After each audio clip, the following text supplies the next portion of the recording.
The human ship Horizon moved slowly through the dark space between the stars. Captain Jake Morrison stood on the bridge looking at the screens that showed nothing but empty black. His crew had been exploring this part of the galaxy for 3 months now. They had found some interesting planets but no signs of intelligent life. "Captain, I'm picking up something strange," said Amy Chung from her station. She was the ship's communication officer and had been monitoring radio signals for weeks. "There are energy readings coming from the next star system, very strong ones." Jake walked over to look at her screen. The readings were unlike anything they had seen before. Massive energy spikes that came in patterns almost like a rhythm. "Could be natural phenomena," he said, but his voice showed he didn't believe it. Dr. Lisa Parker, the ship's scientist who studied alien life, came up to join them. She had been on dozens of exploration missions and knew the difference between natural energy and something else. "Captain, these readings are too organized to be natural. Something is making these energy patterns." Jake made his decision quickly. "Set course for the system, but keep us at maximum sensor range. If there's intelligent life there, we need to be careful." The Horizon changed direction and headed toward the energy readings. As they got closer, the patterns became stronger and more complex. Amy worked at her station, trying to make sense of the signals. "Captain, I'm detecting at least 2 different types of energy signatures. They seem to be ... responding to each other." "Like they're talking?" Jake asked. "More like they're fighting," Amy replied. When they reached the edge of the star system, what they saw made everyone on the bridge stop and stare. The space around them was filled with ships. Not just a few ships, but thousands of them. They were arranged in 2 massive groups facing each other across the emptiness of space. "My God," whispered Dr. Parker. "It's a battle, a huge battle." The ships were like nothing humans had ever seen. One group was made of what looked like living crystal. The ships were clear and beautiful, shaped like huge geometric forms that caught and reflected light in amazing ways. They moved together in perfect formation like they were dancing. The other group was completely different. These ships looked like they were grown rather than built. They had organic curves and surfaces that seemed to pulse with life. They moved in swarms, hundreds of small ships working together like a school of fish. "Those crystal ships," said Tom Bradley, the ship's engineer. "It was singing." Amy adjusted her equipment, and suddenly the bridge was filled with the most beautiful music anyone had ever heard. The crystal ships were producing harmonious sounds that seemed to make the space around them vibrate. The music was complex and mathematical, but also somehow emotional. "And the organic ships," Amy continued, "they're talking to each other, but not with words. It's like they're sharing thoughts directly." Jake watched as the 2 fleets began to move toward each other. The crystal ships maintained their perfect formations while the organic ships flowed like liquid. When they met in the battle began. Energy weapons fired across the darkness. The crystal ships shot beams of pure light that cut through space like swords. The organic ships responded with plasma bolts that exploded in brilliant colors. The battle was beautiful and terrible at the same time. "Captain," said Ben Rogers, the ship's security chief, "look at how they're fighting." Jake studied the battle more carefully. The crystal ships would advance in perfect geometric patterns, their weapons firing in precise timing with their music. The organic ships would swarm around them, their movements coordinated but flowing like water. "They're not trying to destroy each other," Dr. Parker observed. "Look, they're disabling ships, not destroying them." She was right. When a crystal ship was hit, its music would stop and it would drift away from the battle. When an organic ship was damaged, it would separate from the swarm and float motionless. But neither side was trying to completely destroy the other. "How long has this been going on?" Jake wondered aloud. Amy had been monitoring the communication channels. "Captain, I'm picking up something strange. Both sides are sending out distress signals. They're asking for medical help." "Medical help? In the middle of a battle?" "Yes, sir. They're both asking for assistance with their wounded, but they're not asking each other." It's like they're hoping someone else will hear and help. Jake looked at his crew. They were all thinking the same thing. Two alien civilizations locked in combat, but still concerned about their wounded, still hoping for help from someone neutral. Dr. Parker, can you tell what they're fighting about? Lisa studied the sensor readings and the battle patterns. I'm not sure, Captain. The way they're fighting is very formal, very structured. It's like they're following rules. This isn't a war of destruction, it's more like a very deadly game. The battle continued for hours. The crystal ships would advance, the organic ships would counter, and then both sides would retreat to regroup. Then they would do it again. The pattern was almost hypnotic. This is incredible, said Tom Bradley. They're perfectly matched. Every move one side makes, the other side has a counter move. They're like two chess masters who know each other's every strategy. But chess games end, Jake pointed out. This looks like it could go on forever. Amy had been working to decode more of the alien communications. Captain, I'm getting fragments of their languages. The crystal beings seem to call themselves something like Zephyrians, the organic ones call themselves Makari, and Sir. I'm picking up references to time periods. This battle, this war, it's been going on for centuries. Centuries? Jake couldn't believe it. How is that possible? Because neither side can win, Dr. Parker said quietly. They're too evenly matched. The Zephyrians have superior technology and energy control. The Makari have numbers and coordination. Every advantage one side has, the other side has something to counter it. As if to prove her point, the battle reached another stalemate. The crystal ships formed a defensive wall with their energy shields, while the organic ships surrounded them in a complex pattern. Neither side could break through the other's defenses. They're stuck, Jake realized. They've been fighting the same battle over and over for hundreds of years, and neither side can win. And neither side can stop, added Ben Rogers. They're trapped in their own war. The horizon maintained its distance, watching the ancient conflict play out. The crew was fascinated and horrified at the same time. Here were two advanced civilizations, capable of creating beautiful ships and amazing technology, locked in an endless war that served no purpose. Captain, Amy said, both sides have noticed us. They're scanning our ship, but they're not treating us as a threat. I think they're just curious. Good, we don't want to become part of their war. Jake paused, watching the battle continue. But maybe we don't have to just watch. What do you mean, sir? Amy, send a message to Earth. Tell them what we found. Tell them we've discovered two alien civilizations locked in an ancient war that neither side can win. Tell them we might be able to help. Help, how, Captain? Jake looked at the endless battle in front of them. Two civilizations trapped by their own perfection, unable to break free from a conflict that had lasted for centuries. I don't know yet, but sometimes it takes an outsider to see solutions that the people inside the problem can't see. The horizon continued to watch as the Zephyrians and Makari fought their beautiful, pointless war. But for the first time in 300 years, there was a new player in the galaxy, and humanity had a reputation for changing the rules of games they couldn't win by conventional means. The war was about to change, even if no one knew it yet. The message from Captain Jake Morrison reached Earth 3 weeks later. Admiral Kate Sullivan sat in her office at Luna Station, reading the report for the third time. Outside her window, she could see the blue planet Earth spinning slowly in the distance. It looked peaceful and small compared to what Captain Morrison had discovered.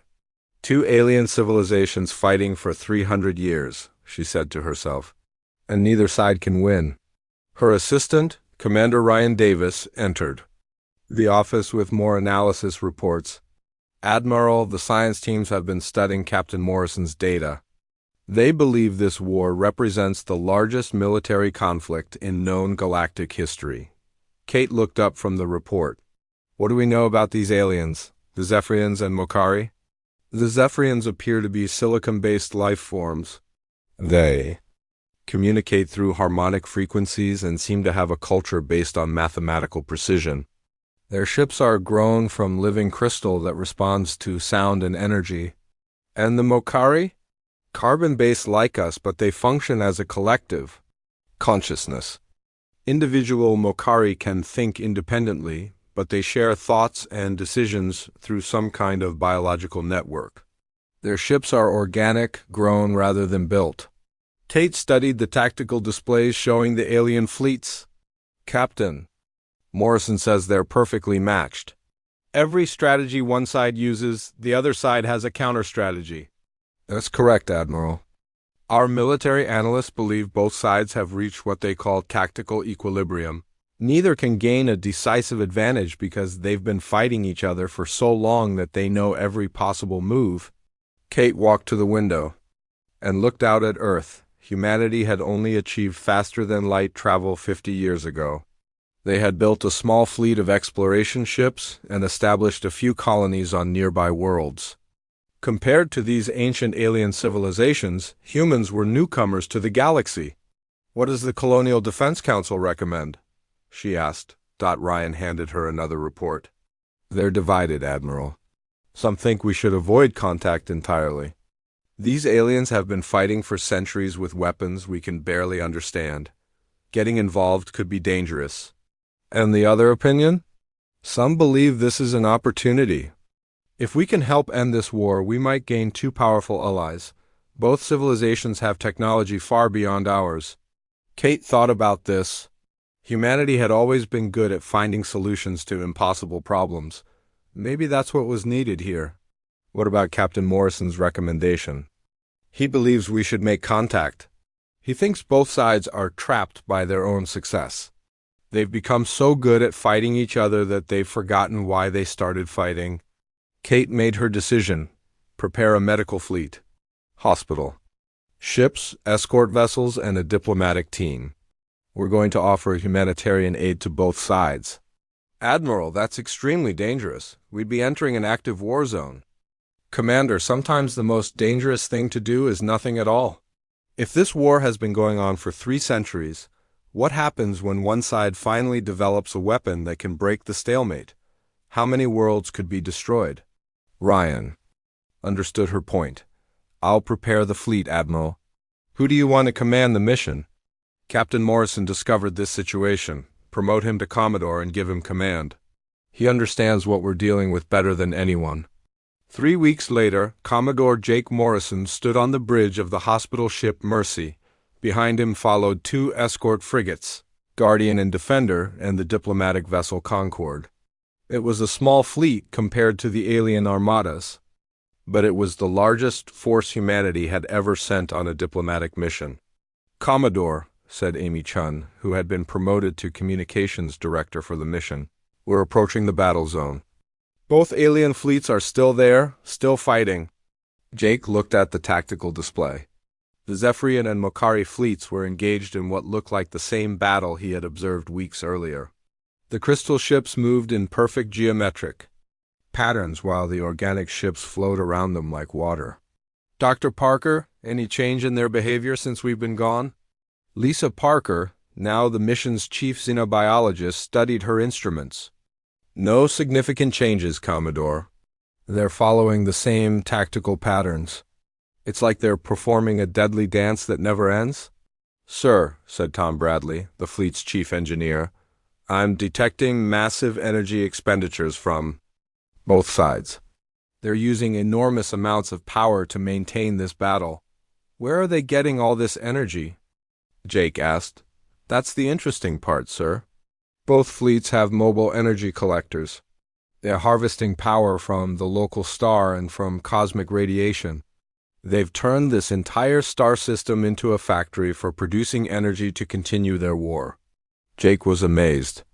These aliens had developed technology that could harvest energy from space itself, and they were using it to fight an endless war. It was brilliant and tragic at the same time. Commodore, Amy reported, both sides are scanning us. They remember the horizon from before, but they're curious about our larger fleet. Are they treating us as a threat? No, sir. If anything, they seem interested. I'm detecting communication attempts from both sides. Jake thought about his options. He could try to communicate with one side first, but that might make the other side suspicious. Or he could try to talk to both sides at once, but that might be confusing. Amy, can you establish a three-way communication channel? Both alien fleets and us? I can try, sir. But their communication methods are very different. The Zephyrians use harmonic patterns and the Mokari use some kind of shared consciousness network? Do your best. We need to talk to both sides if we're going to help them. Amy worked at her station for several minutes. Finally, she nodded. I have a connection, sir. Both sides can hear us, and we can hear them.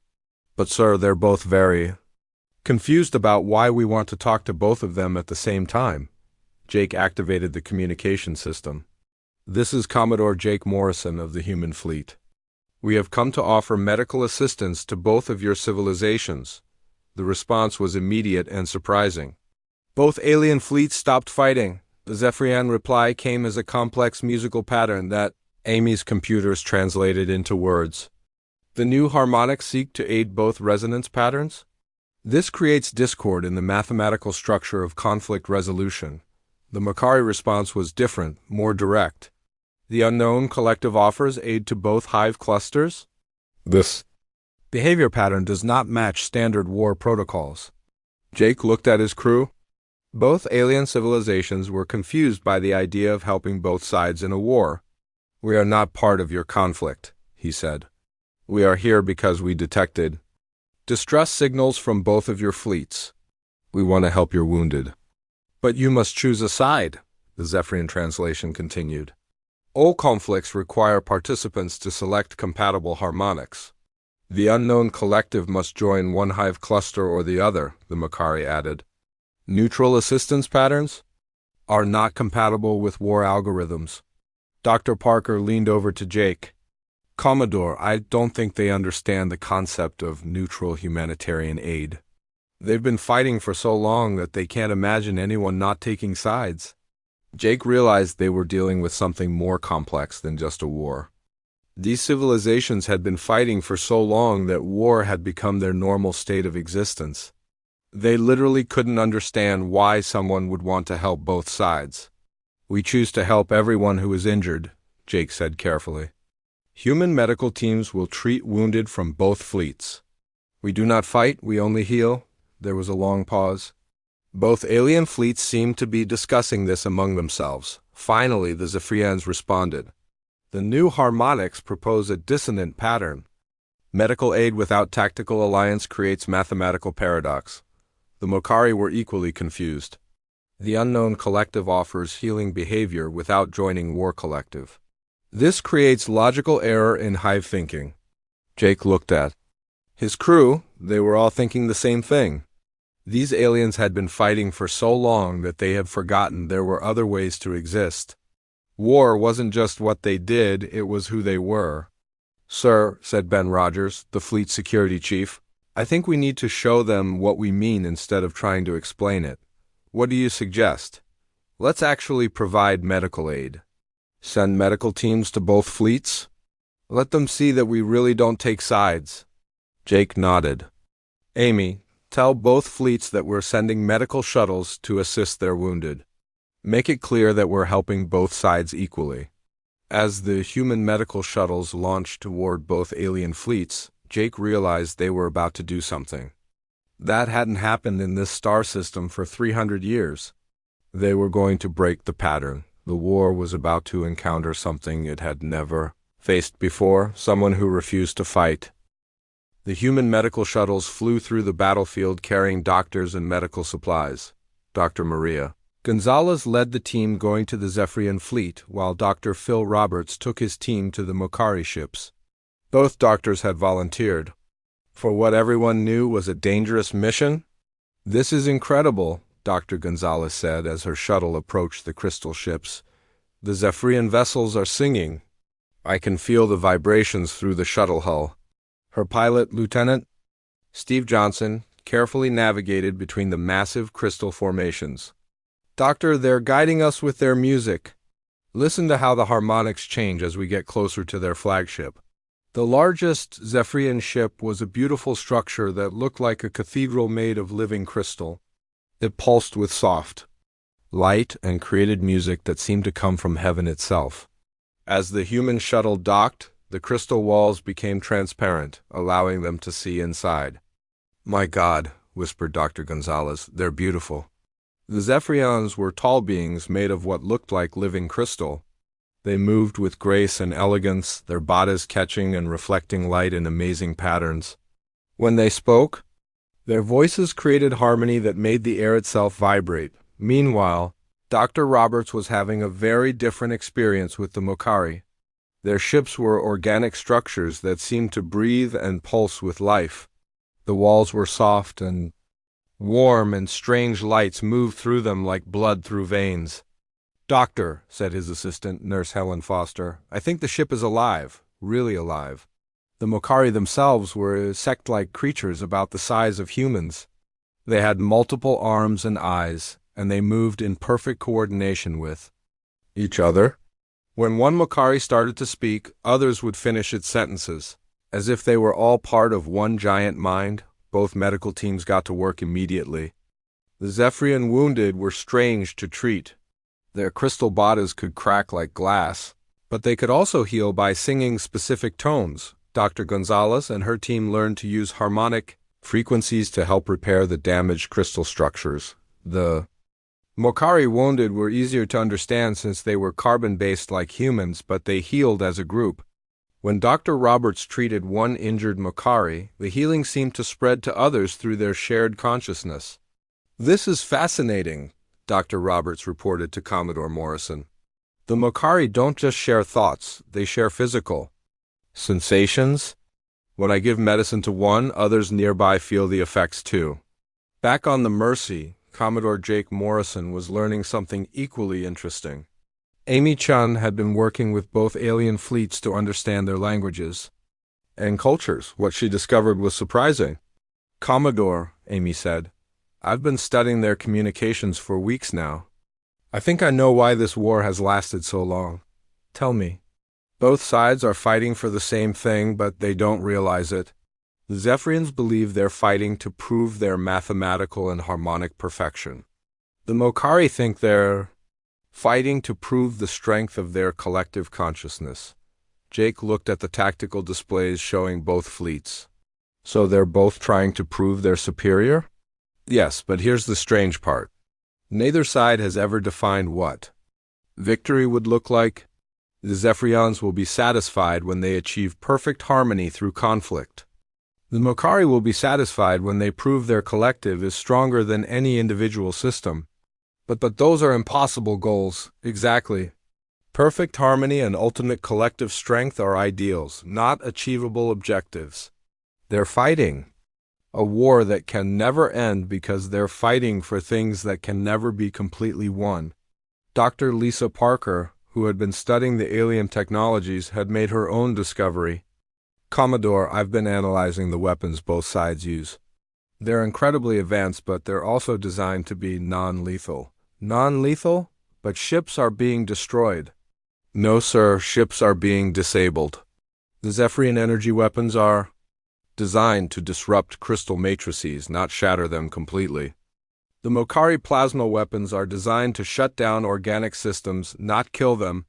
Both sides are fighting with weapons meant to prove superiority, not to commit genocide." Jake was amazed. "So they're fighting a war where nobody is supposed to die?" "That's right. It's like the most elaborate training exercise in galactic history. Both sides are testing their abilities against each other, but they're not trying to exterminate each other." Tom Bradley, the chief engineer, had been studying the energy systems of both fleets. "Commodore, I've figured out something else. Both sides are using the same basic energy source, but they're using it in completely different ways." "What do you mean?" "The Zephyrians harvest energy from stars and convert it into harmonic frequencies. The Mokari harvest the same energy and convert it into biological processes. They're using the same fuel but powering completely different types of civilization." Jake began to understand. "So they're not fighting over resources. They're fighting over philosophy." "Exactly. The Zephyrians believe the universe operates on mathematical principles and harmonic laws. The Mokari believe the universe operates on biological principles and collective consciousness. They're fighting to prove which worldview is correct. Amy had more information. Commodore, I've been talking to both sides about their history. The war started 300 years ago when both civilizations discovered a mineral called quintessium in the same star system. What makes this mineral so important? Quintessium is the most efficient energy conductor in the galaxy. The Zephyrians need it to create perfect harmonic resonance. The Mokari need it to enhance their collective consciousness network. So they went to war over mining rights? Yes, but here's the interesting part. Quintessium is actually common throughout the galaxy. Both sides discovered this about 50 years into the war. But by then, the conflict had become about more than just the mineral. Jake looked at his crew. So they continued fighting even after they found out they didn't need to fight anymore? That's right. The war became a test of their respective philosophies. The Zephyrians see it as a way to prove that harmonic mathematics can solve any problem.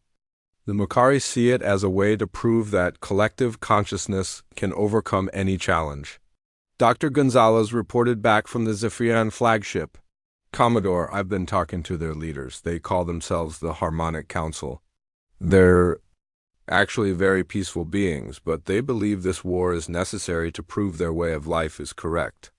Dr. Roberts had a similar report from the Mokari fleet.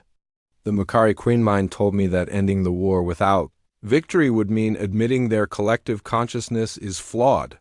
They can't accept that possibility. Jake realized what they were dealing with. Two advanced civilizations trapped by their own success.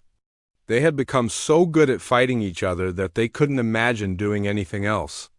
The war had become their entire identity. Amy, can you establish another three-way communication channel? Yes, sir. Jake activated the communication system. This is Commodore Morrison. We have been treating wounded from both your fleets for several days now. We have learned much about your conflict. The Zephyrian response came as a complex musical pattern. The new harmonics have brought healing resonance to crystal formations. This creates mathematical beauty in the conflict structure. The Mokari response was more direct. The unknown collective has enhanced hive healing patterns. This strengthens both war collectives. We have discovered that you are both fighting for the same goal, Jake said carefully. You both want to prove your way of life is the best way. Both alien fleets went silent. This was apparently something they had never considered. But we have also learned that you are both correct, Jake continued. Harmonic mathematics and collective consciousness are both valid ways to understand the universe. You don't have to choose just one. The silence stretched for several minutes. Finally, the Zephyrians responded. The new harmonics suggest impossible resonance. Multiple truth patterns cannot coexist in mathematical space. The Mokari were equally confused. The unknown collective proposes conflicting hive structures. Only one collective consciousness can be optimal. Jake looked at his crew. They were facing something that might be impossible. Two civilizations so convinced of their own correctness that they couldn't imagine other ways of thinking might also be valid. Sir, said Ben Rogers, maybe we need to show them instead of telling them. What do you mean? Show them how humans solve problems. Show them that there are other ways to think about conflict. Jake nodded. Amy, tell both fleets that we want to demonstrate human problem-solving methods. Tell them we want to show them how humanity handles conflicts. As the message went out, Jake realized they were about to do something unprecedented. They were going to show two perfect civilizations that perfection itself might be the problem. The war was about to meet something it had never encountered before, imperfection that worked. Commodore Jake Morrison stood before his senior staff in the briefing room of the Mercy. The holographic display showed both alien fleets positioned in their eternal battle formation. For 300 years, they had been locked in the same conflict, and now humanity was about to try something that had never been attempted before. We're going to show them how humans fight, Jake announced to his team. Not to join their war, but to demonstrate that there are other ways to solve problems through conflict. Dr. Lisa Parker looked concerned. Commodore, our weapons are primitive compared to theirs. We have kinetic missiles and energy weapons, but they have technology that can manipulate matter at the molecular level. That's exactly the point, Doctor. We're going to show them that advanced technology isn't always the answer. Sometimes the simplest solution is the best one. Commander Ryan Davis, who had arrived with reinforcements from Earth, studied the tactical display. What do you have in mind, sir? We're going to stage a demonstration. Both alien fleets will watch us conduct military exercises, but these won't be normal exercises. We're going to show them what human warfare looks like when we can't rely on superior technology or perfect coordination. Amy Chun had been monitoring alien communications. Commodore, both fleets are very curious about our proposal. The Zephyrians want to analyze our combat harmonics, and the Mokari want to understand our warfare collective patterns. Good. Set up the demonstration in the space between both fleets. Make sure they can observe everything we do, Jake divided his small fleet into 3 groups. The first group consisted of 2 escort frigates, Guardian and Defender, commanded by Captain Ben Rogers and Captain Steve Johnson. The second group was made up of smaller patrol ships led by Lieutenant Commander Sandra Williams. The third group consisted of single-pilot fighters commanded by Major Chris Evans. Remember, Jake told his commanders, this isn't about winning or losing. This is about showing them that humans fight differently than they do. We adapt, we improvise, and we make it up as we go along. The demonstration began in the empty space between the 2 alien fleets. Both the Zephyrians and Mokari had positioned observation ships to record everything the humans did. Their scientists and military analysts were trying to understand what they were about to witness. Captain Rogers and the Guardian started the exercise by attacking the patrol ships. But instead of following a preset battle plan, he began making decisions based on what was happening in the moment.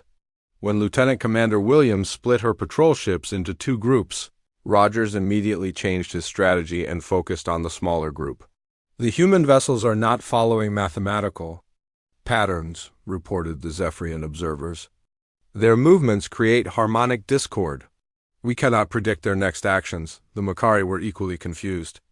The human collective is not operating as a unified consciousness. Individual units make separate decisions. This should cause tactical failure, but it does not. Captain Johnson and the Defender took a completely different approach. Instead of engaging the patrol ships directly, he pretended to retreat, drawing them away from the main battle. Then he suddenly turned around and attacked them from an unexpected direction. This is impossible, the Zephyrian analysts reported. The human harmony changed from defensive to offensive without mathematical transition. They violated the laws of tactical resonance. The Mokari were trying to understand how human ships could coordinate without sharing consciousness. Individual human units anticipate collective behavior without accessing shared mind space. This creates logical paradox in hive thinking. Major Evans and his fighter squadron added even more confusion. His pilots flew in loose formation, but each pilot was free to make individual decisions. When the larger ships created a tactical situation, the fighters would respond instantly, but each pilot chose a different solution to the same problem. Look at this, Dr. Parker said, monitoring the alien communications. They're trying to find patterns in our behavior, but we're not following any patterns. We're making it up as we go. The climax of the demonstration came when Major Evans, flying alone, engaged 3 other human fighters in a mock dogfight. To the watching aliens, it looked impossible. 1 pilot against 3, using inferior technology but somehow managing to outmaneuver all of them. How is this possible? The Zephyrian observers asked. The single fighter has no harmonic advantage. The mathematical probability of victory is 0. The individual human unit operates without collective support, the Mokari analysts added. This should result in immediate tactical failure. But Major Evans was doing something neither alien civilization understood. He was using pure human intuition and creativity. When the other fighters tried to surround him, he flew directly toward one of them, forcing it to break formation. When they tried to predict his movements, he did something completely unexpected. "He's not following any tactical doctrine," reported Captain Rogers, who was watching the dogfight. "He's just reacting to what's happening in the moment." The three fighters trying to catch Evans were following standard human fighter tactics, but Evans was ignoring all the rules. He flew through asteroid fields, used the gravity of nearby planets to change direction, and even flew backwards while shooting at his pursuers. "This is incredible," Amy Chun said, listening to the alien communications. "Both fleets are going crazy, trying to understand what they're seeing. The Zephyrians are calling it chaos mathematics, and the Mokari are calling it impossible individual collective behavior." After 2 hours of demonstration, the human fleet regrouped. Both alien fleets immediately demanded explanations. "The human harmonics have demonstrated impossible tactical resonance," the Zephyrians transmitted. "Mathematical analysis indicates zero probability of observed outcomes. Request explanation of paradox." The Mokari message was equally confused. "Human collective demonstrates individual consciousness within group behavior. This violates all known collective efficiency principles. Request clarification of impossible tactics." Jake activated the communication system. "What you observed is called improvisation. Humans don't follow perfect plans because perfect plans don't exist. We adapt to changing situations."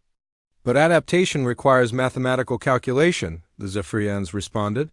"Your vessels performed calculations faster than quantum computers. This is impossible with your technology." "We don't calculate," Jake explained. "We guess. We make our best judgment based on incomplete information and hope it works." Both alien fleets fell silent. The concept of making important decisions based on guesswork was completely alien to them. "You fight using uncertainty principles?" the Mokari finally asked.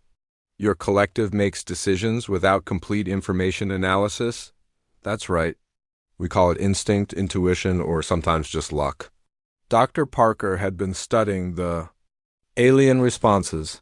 "Commodore, I think we've just shown them something they've never seen before. Neither the Zephyrians nor the Mokari have ever encountered a civilization that succeeds through imperfection." Tom Bradley had been monitoring the alien fleet movements. "Sir, both sides are trying to incorporate our tactics into their own battle doctrine. It's not going well." Jake looked at the tactical display. Some Zephyrian ships were attempting to break their perfect formations and move randomly. The result was chaos. Their harmonic coordination systems couldn't handle unpredictable movement, and several ships had collided. The Mokari were having similar problems. Some of their ships were trying to act independently, disconnecting from the collective consciousness.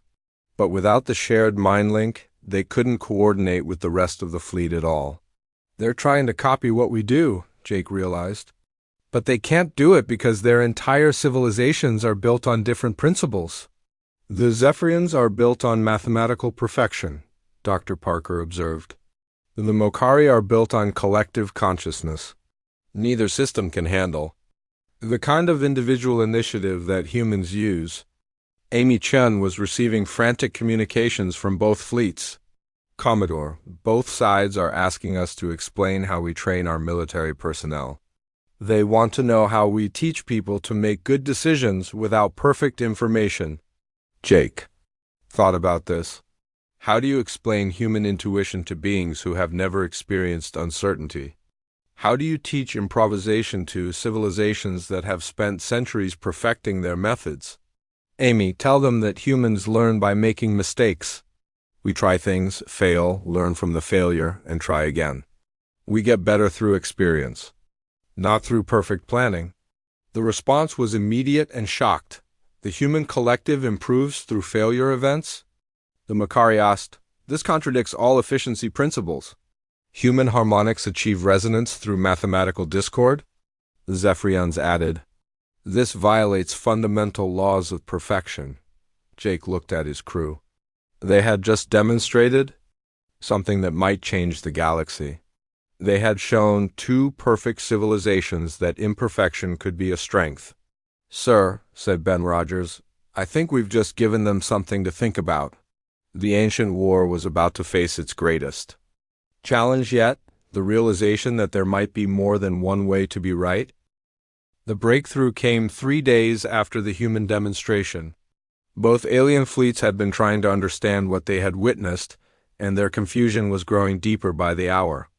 The Zephyrians couldn't find mathematical formulas to explain human tactics, while the Mokari couldn't understand how individual decisions could create collective success.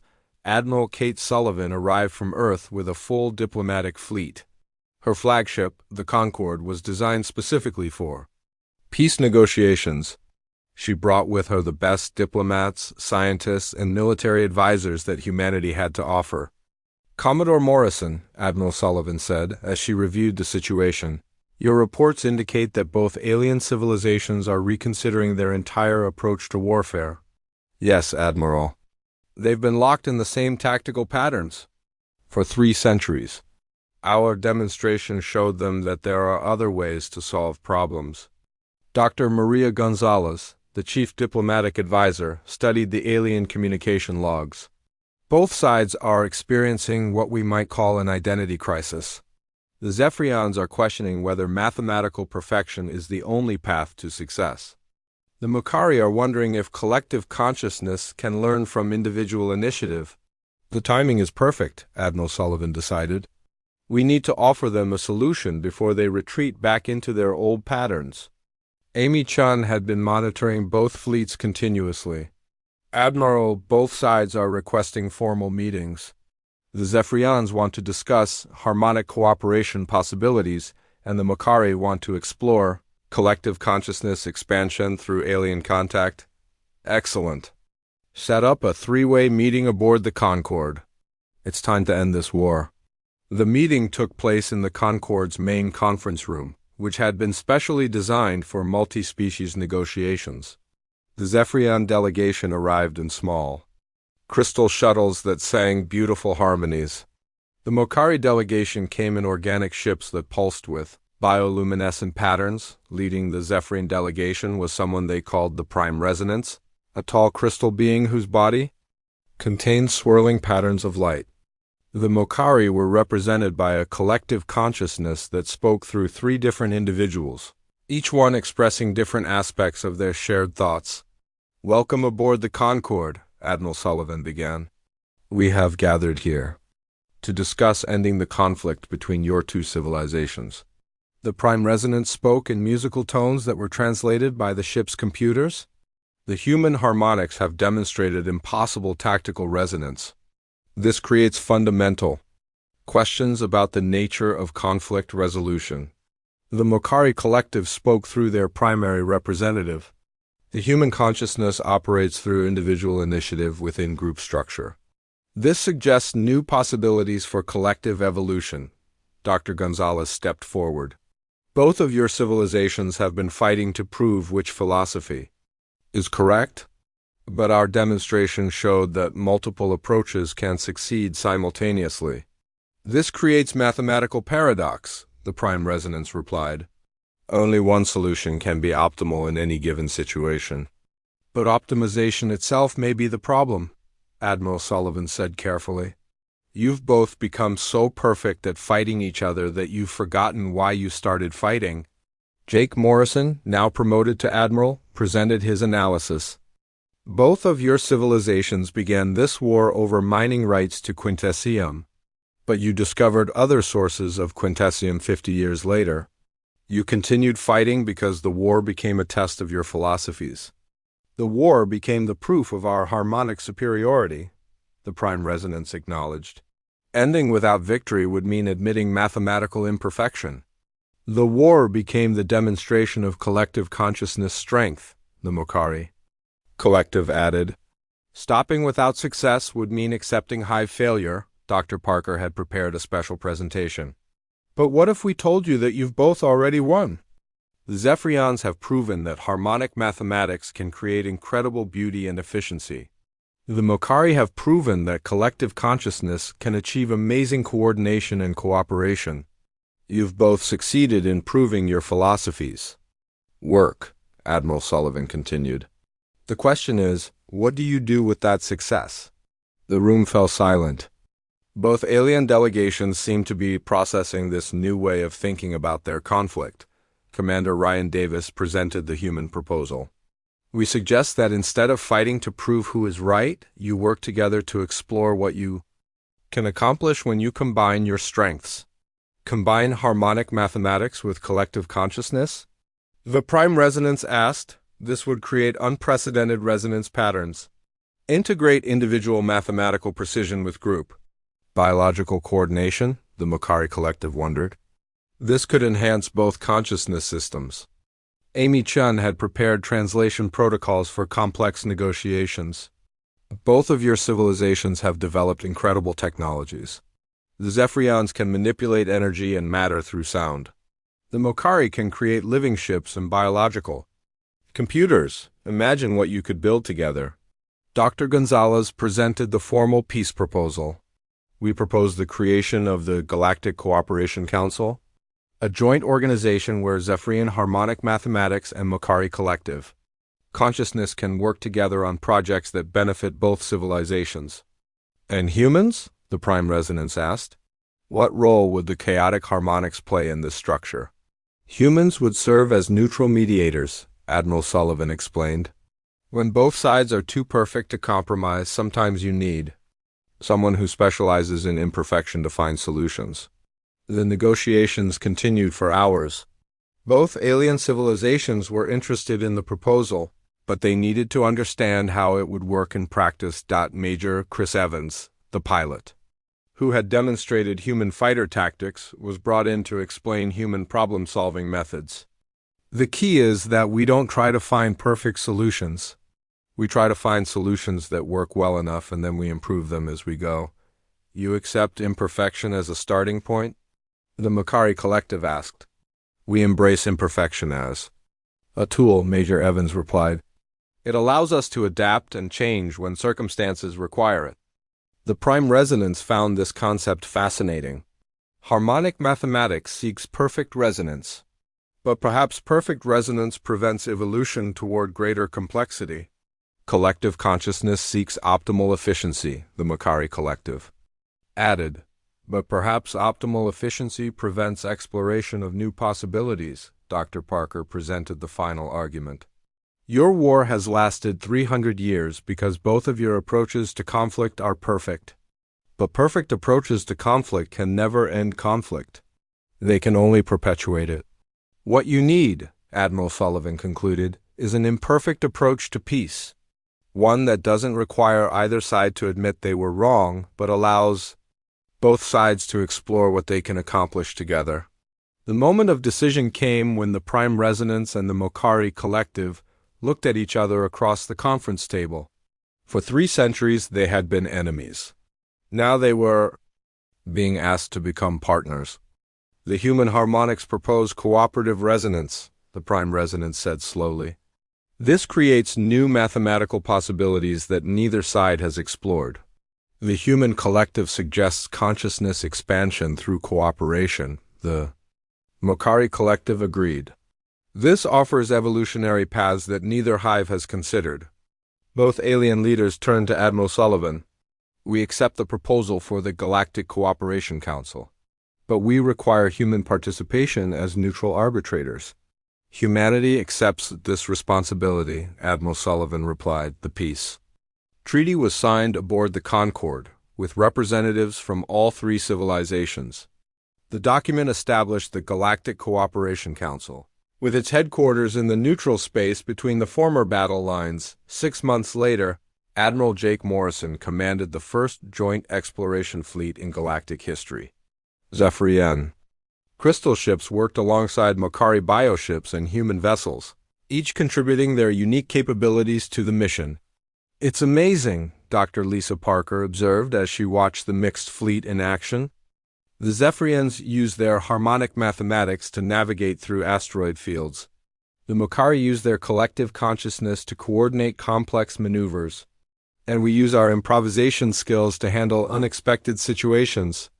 The perfect combination, Jake agreed. Mathematical precision, collective coordination, and adaptive chaos. The galaxy had found peace not through the victory of one philosophy over another, but through the recognition that different approaches could strengthen each other. The war that had lasted 3 centuries ended when all sides realized that the real enemy had been the belief that only one way of thinking could be correct. Humanity had given the galaxy its greatest gift, the understanding that imperfection could be a strength, that cooperation was more powerful than competition, and that the best solutions often came from combining different ways of thinking. The age of endless war was over. The age of galactic cooperation had begun.